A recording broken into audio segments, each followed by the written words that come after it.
NPR.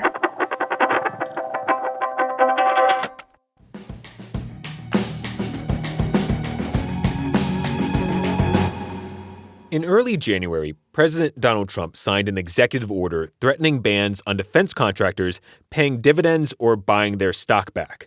This is yet another tightening of the grip on markets that we've seen under President Trump. Yeah, like the US government's now investing in rare earth minerals companies.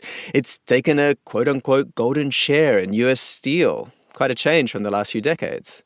So to explain this executive order, dividends are the classic way that companies send a slice of profits to investors. And stock buybacks do a similar thing, but through a different mechanism.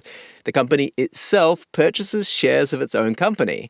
That means that whoever still holds on to the remaining shares is now holding on to a higher percentage of the company. So it raises the value of them. Trump basically wants to restrict defense companies from rewarding their shareholders at the expense of investing in new factories. Is this normal? No, not at all for private companies. That's why I think there's a question. Are we nationalizing the defense industry? Stacey Pettyjohn is a director at the Center for a New American Security, a defense think tank. And that question is fascinating. Is the government starting to take over decisions that have traditionally been made by the private sector? This is The Indicator from Planet Money. I'm Darian Woods. And I'm Stephen Bisaha. Today on the show, possible bans on defense dividends and stock buybacks. We learn why the White House is so frustrated and talk to a defense investor about how they're reacting.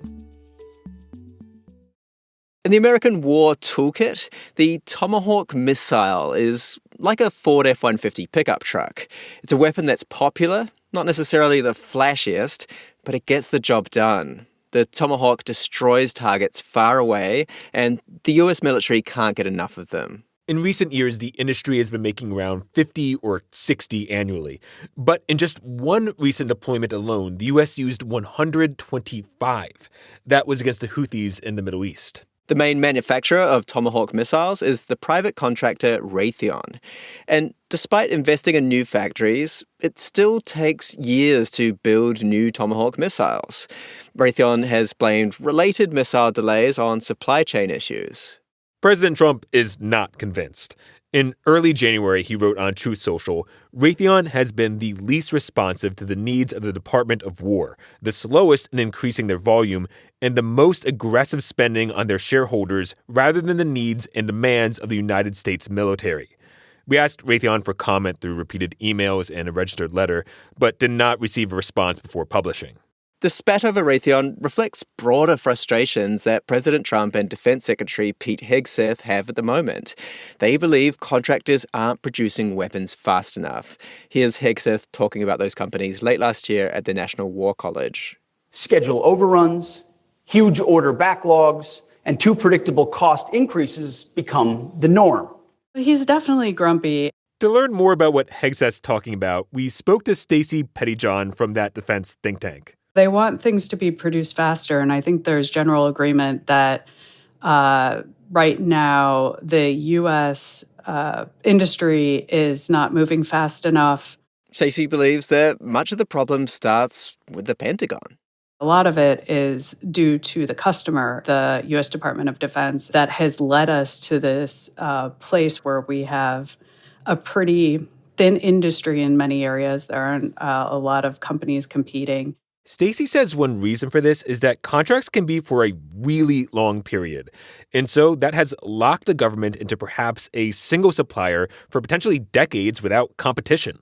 The second piece is consistency. So the U.S. government is a terrible customer. They will buy, say, Tomahawk missiles. 1 year, the Navy will buy 100 or 200. They're pretty expensive. They're over $1 million each. And then the next year, they'll buy 0.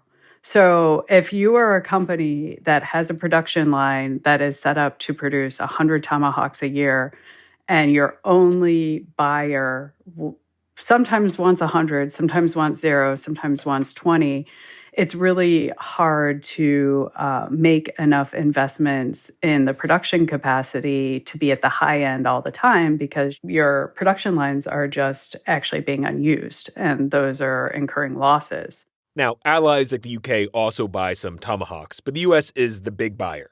Now, to the administration's credit, it recognizes these two problems with government purchasing, that long contracts have been this winner-takes-all situation that stifles competition, and also that government demand has been lumpy, very up and down.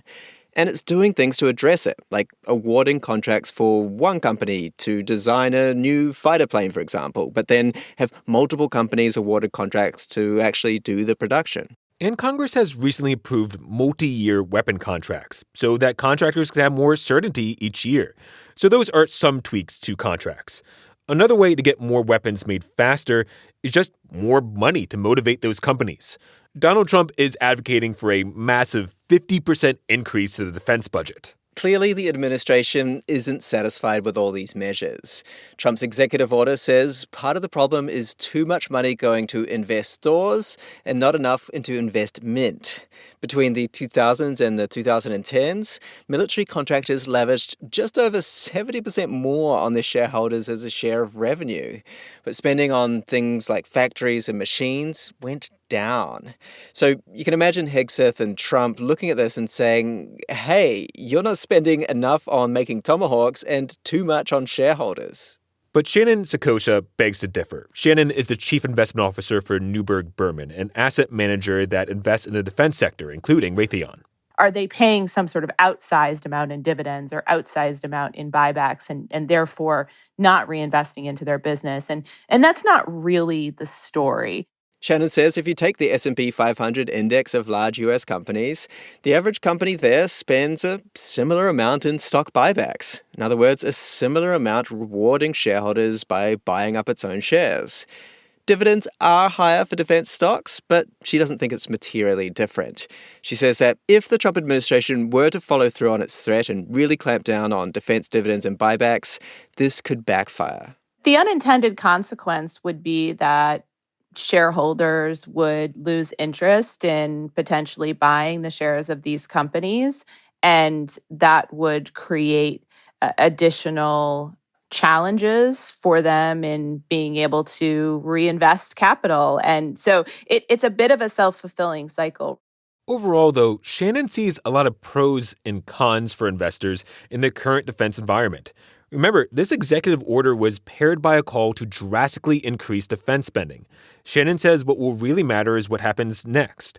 The government does have broad powers through the Defense Production Act, but any enforcement of a ban would likely get tied up in legal proceedings. To these points, defense and aerospace stocks dipped a little on the day of the announcement, but then rocketed up further the next week. That said, the executive order does raise questions about whether the Trump administration is turning to more state control over defense production.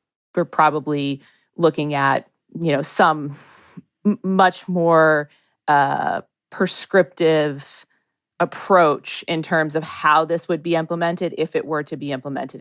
This idea of government meddling troubles Stacey Pettyjohn, the defense policy director. Overall, she supports the approach we have now, a collaborative relationship between the government and business. She says it's led to a lot of innovations, like, say, ongoing improvements to the Tomahawk missile. Stacey thinks this executive order risks undermining that model. This seems to be sort of a confused action and potentially one that could have a lot of unintended repercussions that hurt the U.S. military and reduce U.S. military capability in the long run. We asked the White House whether it considered the executive order could discourage investment. White House Deputy Press Secretary Anna Kelly put the onus back on the defense industry, saying it was the industry's responsibility to ensure U.S. warfighters have the best possible equipment and weapons. She said the days of defense contractors prioritizing investor returns over military readiness are over. This episode was produced by Corey Bridges with engineering by Maggie Luthar. It was fact-checked by Sierra Juarez. Kate Kincannon edits the show, and The Indicator is a production of NPR.